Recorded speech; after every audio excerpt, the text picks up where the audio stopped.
10호 태풍 하이선이 강력한 비바람을 동반한 채 빠르게 북상하고 있습니다. 하이선이 통과한 제주 등 남부 지역은 이로 인한 대규모 정전과 낙하물 피해 사고가 잇따르고 있습니다. 네, 앞으로 하이선의 진행 방향과 대비책 김승배 한국기상산업협회 본부장, 백순주 연륜사이버대 소방방재학과 교수와 함께 알아보겠습니다. 어서 오세요. 안녕하십니까. 네, 한반도에 상륙한 제10호 태풍 하이선. 바람이 굉장히 강력한 태풍입니다. 현재 태풍의 위력 어느 정도이고 지금 어디에 위치해 있는 겁니까? 네, 조금 전에 부산을 지난 것으로 보입니다. 예. 그러면 이제 울산 가까워지고요. 예상했던 진로대로 지금 북상하고 있고, 이 태풍의 중심부의 최대 풍속이 초속 40m. 이 정도 바람이면 측풍을 맞으면 자동차가 뒤집힐 정도의 위력이거든요. 또 역시 강한 바람과 전국에 지금 비구름이 덮여 있는 상태입니다. 네. 이 서쪽은 동쪽 같이 바람은 그 정도는 아니지만 역시 강한 많은 비가 내리는 그런 비구름에 덮여 있어서 이 태풍의 중심이 지금 부산 지나서 울산을 지나고 있고, 반경으로 따지면 전국이 덮여 있다 이렇게 봐야 되겠습니다. 네, 이게 북상을 하면서 경로가 조금씩 바뀌고 있습니다. 뭐 서진했다가 뭐 동진했다가 이렇게 바뀌고 있는데 워낙에 반경이 넓기 때문에 한반도 전역에 영향을 미치는 것은 네. 매한가지인데 지금은 현재의 경로는 어떻게 예상이 되고 있습니까? 네, 당초 예상했던 진로대로 이제 부산을 지났고요. 그게 뭐 내륙으로 중심이 지나간 것 같지는 않고 예. 그 동해안 따라서 그대로 북상할 것으로 예상이 되는데 이 태풍이 조금 방향을 꺾지는 않거든요. 그 중심이 직선으로 약간 동쪽으로 치우치느냐, 약간 서쪽으로, 이게 마치 물결이 출렁거리듯이 그게 어떤 공기의 변화이기 때문에 이제 그런데요. 그 강풍 반경이 한 400km 정도 되니까 이 태풍이 계속 북상하면서 우리나라 전국이 다 그 영향권에 들어있고, 특히 중심에 가까운 강원도와 경상북도, 경상남도, 그러니까 우리 한반도의 동쪽이 태풍의 중심에 더 가깝기 때문에 더 강한 바람이 많이 불 것으로 보이고, 문제는 저런 진로를 밟게 되면 우리나라 동해 바다의 차고습한 바람이 동쪽에 서쪽으로 불게 되거든요. 반시계 방향의 그 태풍의 순환 때문에. 네. 그러면 그 동해풍이 이 내륙으로 불게 되면 백두대간 북쪽에서 남쪽으로 쭉 뻗어 있는 이 높은 산을 만나게 되면 또 역시 더 비구름이 많아지고, 지금 제주도 지나면서 역시 한라산이 있는 그 부근 한라산 중턱에는 500mm가 넘는 비가 내렸고, 지난번 마이삭 때는 1000mm가 넘는 비를 그 한라산에 내렸는데, 네. 그게 이제 산이라고 하는 지형적인 영향 때문에 그렇습니다. 근데 이번에 하이선의 태풍 이동 경로를 보면 직선으로 이동을 하는 특징이 있지 않습니까? 네. 이렇게 직선으로 이동을 한다는 게 어떤 의미가 있는 네, 겁니까? 통상 그게 이제 북태평양 고기압 세력이 저 북쪽 일본 동쪽에서부터 남쪽까지 세력을 뻗치고 있기 때문인데, 통상 과거의 태풍을 보면 이 우리나라 부근까지 와서 뭐 상륙하거나 또는 서해를 가건 동해를 가건 그 일본 쪽으로 방향을 틀게 되는데, 8호, 9호, 10호 세 개가 모두 저런 일직선으로 올라가는 것도 연달아서 좀 특이한 경우라고 봅니다. 네. 저도 저런 세 개가 동시에 그런 걸 처음 보는데요. 역시 북태평양 고기압 세력이 버티고 있기 때문에 이 태풍이 그걸 뚫고 동쪽으로 가지 못하고, 심지어 상층에 강한 제트기류도 이 동쪽 고기압에 막혀서 우리나라 부근에서 푹 고를 형성해가지고 북쪽에서 남쪽으로, 우리나라의 한반도에서 남쪽으로 북쪽으로 올라가는 그런 상층 제트기류 흐름을 볼 수가 있거든요. 자, 그 사이를 지금 태풍이 이제 지나고 있는데, 동쪽에 북태평양 고기압, 지금 서쪽에는 대륙에서 차고 건조한 공기가 내려와 있고, 그래서 이 사이를 뭐 태풍의 길 뭐 이렇게 표현하던데 그런 이제 격이 되고, 예. 8호, 9호, 10호가 왜 한반도에 와서 꺾지 않고 곧장 올라가느냐가 그런 그러게요. 기압 배치 때문에 그렇습니다. 지금 태풍의 직접적인 영향권에 들어있는 부울경 곳곳에서 뭐 홍수, 범람, 침수 소식 계속 들어오고 있는데, 네. 저희가 월성 원전 중단 소식도 전해드렸고, 이게 위력, 그러니까 바람과 비의 양이 어느 정도 된다고 저희가 지금 이게 이제 있습니까? 예상은 영동지방, 동해안 쪽은 많은 곳은 400mm 이상 예상을 했는데 이게 500이 되고 600이 될 수 있는 그런 400mm 이상이거든요. 뭐 통상 태풍답게 강풍과 폭우를 동반하는데요. 역시 이 진로가 남해에서 해안을 따라 이제 북상하고 있기 때문에 그 천문조 현상에다가 저기압이라고 하는 공기가 기압이 낮은 게 지나면서 해수면 온도가 더 높아지는 거기에 초속 40m 가량의 강풍이 불기 때문에 파도가 10에서 15m 가량의 높은 파도가 일고 있거든요. 그래서 종합 세트, 그러니까 태풍이 가져다주는 그 종합적인 어떤 피해가 우려가 됩니다. 예. 강풍, 폭우, 해일 이런 거죠. 그래서 이제 그 영동 아마 동해 철도도 운행을 중지시킨 걸로 알고 있는데 예. 그러한 것에 대한 대비죠. 뭐 항공편은 당연히 이런 태풍이 오는데 뭐 중단이 되고요. 배편도 당연히 중단이 되는데 동쪽에 있는 그 철도뿐만이 아니라 차를 주행하시는 분들도 각별한 주의가 필요합니다. 예, 태풍의 특징에 대해서 쭉 좀 알아봤고요. 이렇게 이런 특징을 가지고 있는 태풍이라서 이 태풍에 대한 피해 상황 그리고 그에 대한 대비책을 지금도 좀 알아보도록 하겠습니다. 앞서 말씀해 주신 것처럼 바람이 굉장히 강한 태풍이기 네. 때문에 바람과 관련된 피해가 좀 잇따르고 있습니다. 네네. 나무가 부러지기도 하고 뭐 낙하물 사고도 잇따르고 있는데 이런 경우에는 좀 어떤 대비가 필요하겠습니까? 네. 바람에 대한 대비라고 질문해 주셨는데요. 그 대비를 나누면 이제 사전의 준비와 이제 맞닥뜨린 상태에서 대응이 있겠습니다. 지금 현재 그 내륙에 근접해 있는 상태에서 이제 이후에 오늘 저녁까지 내륙 전체가 영향권을 끼칠 상황이기 때문에 중부 이북 지방에서는 사전 긴급적인 어떤 그 준비가 필요하겠습니다. 예를 들어 낙하물이 발생하기 전에는 이제 이 정도 40m/s 정도의 풍속이 이렇게 다다르면 어떤 시설은 안전하다, 안전하지 않다 단정할 수가 없습니다. 그리고 이게 일단 흔들리기 시작하면요. 예를 들어 우리가 책상이나 의자 다리가 4개인 것처럼 한 군데가 파손이 돼서 흔들리면 나머지 3개, 2개가 힘을 지탱해야 되기 때문에 잠시 후면 이게 낙하되고 파손된다고 봐야 되는 거거든요. 그래서 흔들리기 시작할 때 그걸 고박하고 어떤 조치를 하기엔 늦습니다. 그래서 사전에 가지를 치고 그다음에 위험한 것들은 치우시고 또 가정에서는 발코니나 이런 데 화분 같은 게 얹혀 있으면 빼셔야 되겠고요. 네, 그리고 또 유리창이나 이런 것도 튼튼하게 좀 하셔야 되겠고 일단 흔들리고 위험하고 파손이 되는 대응 상태, 맞닥뜨린 상태가 되면요. 이렇게 그 신속하게 대응을 체계적으로 하실 수가 없는 상황이기 때문에 그걸 근접하셔서 어떤 조치를 하겠다. 또 뭐 어떤 복구를 하겠다, 고박을 하겠다 이런 것은 안 하시기를 이렇게 말씀드리고 싶습니다. 네. 저희가 화면을 통해서도 보여드렸지만 마이삭 때도 건물 외벽 뜯겨져 나가고 뭐 교회 네. 첨탑 무너지고 이런 사고들 빈번했었는데 네. 이에 대한 안전 기준은 없다고. 그러니까 5개 간판의 경우에는 안전 기준이 2년에 한 번씩 점검을 하게끔 돼 있는데 네, 네. 이 나머지에 대한 기준은 좀 미비한 상황이라고. 네. 이게 그 이제 다소간에 조금 이게 해석의 여지가 있습니다, 사실. 이게 5개 광고물로 분류를 해서 이걸 주기적으로 관리를 하고 또 길이 10m가 이상이 되면 또 점검을 하고 허가에 준하는 그 관리를 하도록 하고 있습니다. 근데 이제 5개 광고물이 어디에 범죄에 속하냐 이렇게 되는데요. 예를 들어 우리가 생각을 해보면 그 이제 병원에 보면 큰 십자가가 이렇게 건물에 있지 않습니까? 네. 네. 그런 거는 옥상 광고물로 해당이 돼서 관리를 합니다.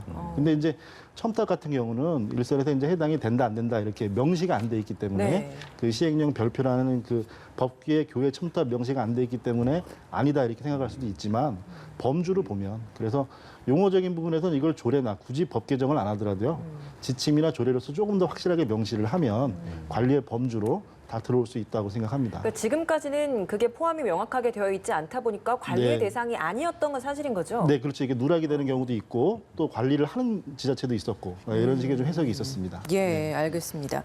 감전 사고도 사실 이 태풍 이후 혹은 태풍이 일어나는 그 시기에 굉장히 좀 주의해야 될 부분이 아닌가 네, 생각이 그렇습니다. 듭니다. 실제로 지난 태풍 때도 전신주가 쓰러지는 일들도 볼 수 있었는데 만약에 단전이나 합선 피해가 있을 때는 어떻게 좀 저희가 조치를 취해야 되는 겁니까? 네, 일단 우리가 이제 체감적으로 전신주나 이런 게 쓰러지고 이런 상태에서는 이제 합선 이렇게 그 단락 상태라고 하는 그 상태를 먼저 말씀드리면요. 네. 이렇게 생활용으로 쓰이는 220V, 그다음에 380V 전기를 공급하기 위해서는요. 지중으로 공급되거나 아니면 송전탑으로 튼튼하게 공급이 돼도 주택가에서는 이렇게 주상으로 이렇게 그 건물 상부로 지상으로 날아올 수밖에 없어요. 그런 부분에서 이제 가로수나 전신주 가로등이 넘어지게 되면 당연히 그 부분에서는 저압, 그다음에 준고압의 누전이 있다고 먼저 판단하는 게 현명한 겁니다. 네, 그래서 활선 상태로 이렇게 전기가 통하는 상태에서 막 뱀처럼 흔들리는 부분만 전기가 통하는 게 아니고요. 일단 가로수나 서 있는 높은 물건들이 넘어졌다고 하면 그 인근에는 누전이 됐다고 보는 게 합당하고요. 예. 그리고 이제 단전 상태를 보면요. 예. 현재 국내에는 이렇게 전기 공급하는 그 안정도 수준이 상당히 높습니다. 그래서 단전이 잠깐만 돼도 상당히 큰 충격을 받으시는데요. 실제로 이런 재난 때는 일개 단전이 수백 가구, 수천 가구, 수만 가구 단위로 이루어집니다. 네, 그렇기 때문에 복구가 즉시 뭐 몇 시간 만에 하루 만에 될 것이다 이렇게 할 게 아니고 단전이라는 거는 이제 범위를 특정할 수가 없으니까 잠시간의 생수나 생필품, 그 다음에 이제 촛불 이런 건 아니고요. 랜턴 같은 걸 해서 화재 예방도 될 수 있으니까 준비를 하셔서 네. 이게 단전에 좀 시간이 걸릴 수 있다고 생각을 하시고 준비할 필요가 있겠습니다. 지난 태풍 마이사 때요, 교수님. 네. 부산에서 안타까운 사고도 있었지 않습니까? 그러니까 유리 네. 창문에 베어서 과다출혈로 숨진 사례도 있었는데 창문이 깨지는 사고가 강풍을 동반한 태풍 때마다 발생을 하는 것 같습니다. 이게 추락을 하게 되면 밑에 보행자들한테도 위험을 끼칠 네, 수가 그렇습니다. 있고 강풍에 대비하는 어떤 방법이랄까요? 대비책 좀 말씀 주시죠. 네. 이 부분도 역시나 이제 사전과 사후에 대해서 말씀을 드리면요.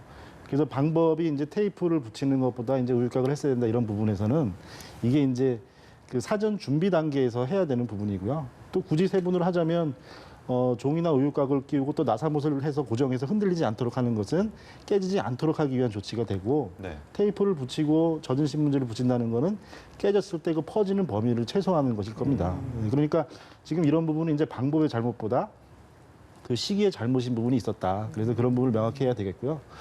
또 지금 태풍 이전에 사전에 말씀드렸던 부분에서 지금 3년째 계속 그 해운대 LCT 같은 그에서는 그 유리창 파손 사고가 이어지고 있거든요. 예. 이제 그런 부분에서는 구조적인 진전도 분명히 필요할 것 같고요. 예, 그리고 파손을 방지하기 위해서는 문 자체가 흔들리지 않도록 하는 게 중요합니다. 일단 흔들리기 시작하면 충격 하중이 발생하면 충격 하중은 이제 그 미는 힘보다 5배 이상의 힘을 가해지기 때문에 그런 부분에 대비하는 방식으로 생활 환경이 바뀌면 생활 안전 수칙도 발전하고 바뀌어야 될 필요가 있겠습니다. 예.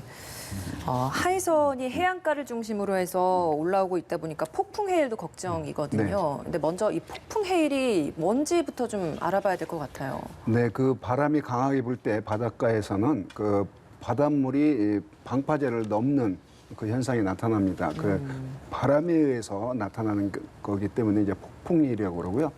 바다에서 만약 지진이 나면 바람이 없는데도 불구하고 지진이 바닷물을 흔들어 놓기 때문에 넘치게 되는데 이건 지진 해일이라고 합니다. 역시 강한 바람 때문에 생기는 현상이고요. 예. 지금 태풍 하이선이 조금 전에 그 울산 쪽으로, 그러니까 부산 입장에서 보면 울산 쪽이 약간 좀 나왔거든요. 그 울산을 상륙한 것으로 보여지고요. 네. 계속해서 동해안을 따라서 예. 북상하는 진로를 밟을 것으로 보이는데 그 강풍의 강한 바람에 그런 강한 그 해일이 역시 우려가 되는 상황이니까 해안도로나 바닷가는 뭐 절대 가시면 당연히 안 되는 상황입니다. 이게 만조 시간이랑 겹치면 피해가 더 커질 수 있는 거죠? 네, 그렇습니다.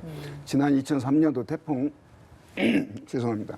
매미 때 그 남쪽에 그 만조와 태풍 때 겹치면서 그 해안가 저지대에 큰 피해를 봤는데 예. 이 1년 중에 가장 높은 백중사리 기간이 지난번 마이삭 때 백중사리 기간이었는데 그게 뭐 하루씩 조금씩 낮아지지만 아직도 바닷물의 높이가 그 천문조 현상으로 높은 때거든요. 네. 그런데다가 이 저기압, 강력한 저기압이 오기 때문에 원래 천문조 현상 때문에 높은데 더 높아지는 그런 그 효과가 더해지기 때문에 네. 거기에 강한 바람이 불게 되면 당연히 바닷물에 방파대를 넘칠 가능성이 있어서 그런 면에서 폭풍 해일이 위험한 상황입니다. 네. 지금 말씀해 주신 것처럼 동해안을 따라서 북진을 하고 있기 때문에 네. 동해안에 보면 특히나 횟집이나 뭐 커피 전문점 이런 것들 많지 않습니까? 네, 그렇습니다. 거주하시는 분들도 있고요. 네. 방제 전문가로서 어떤 점들을 좀 주의해야 된다고 보십니까? 네, 그 해안가를 가지고 그 강풍이 몰아치면서 해수면이 1m가 상승한 상태가 되면 수면 자체가 1m가 단순한 게 아니고 일단 호우를 동반한 배수가 될 수가 없고요. 그리고 파도 자체가 높아지면서 10m 이상씩까지 그 월파라고 하는 방파제를 넘어드는 파도가 납니다. 그러면 이제 그 평상시에는 침수가 안 되던 지역이라고 하더라도 일단 이 물그릇에 물을 퍼올리는 것처럼 빠질 수가 없는 상황에서 계속 수위를 높이기 때문에 침수 피해가 나게 되겠고요. 그런 부분에서는 이제 아무리 그쪽에 거주하신 지가 오래되고 하신 부분이라고 하더라도 지금 이게 아주 특수한 상황으로서 연이은 태풍이 오는 상황에서는 대피 인접 지역에서는 항상 그 서로 연락을 공유하시고요. 그리고 조금이라도 침수가 기미가 보인다. 그런 부분에서는 대피를 우선해야 되겠습니다. 지금 선제 조치로서 동해 상부 지역 그쪽 영동 지역 주민들께서는 일단 배수로 점검을 우선 하시고요. 그렇게 해도 위험 상황이 있다는 걸 말씀드리고 싶습니다. 네. 예, 참고를 좀 하셔야 될 것 같습니다. 이번 하이선이 벼락을 동반할 가능성도 있는 겁니까? 네, 그렇습니다. 이 태풍이라고 하는 건 밑에 남쪽 바다에서 따뜻한 공기거든요.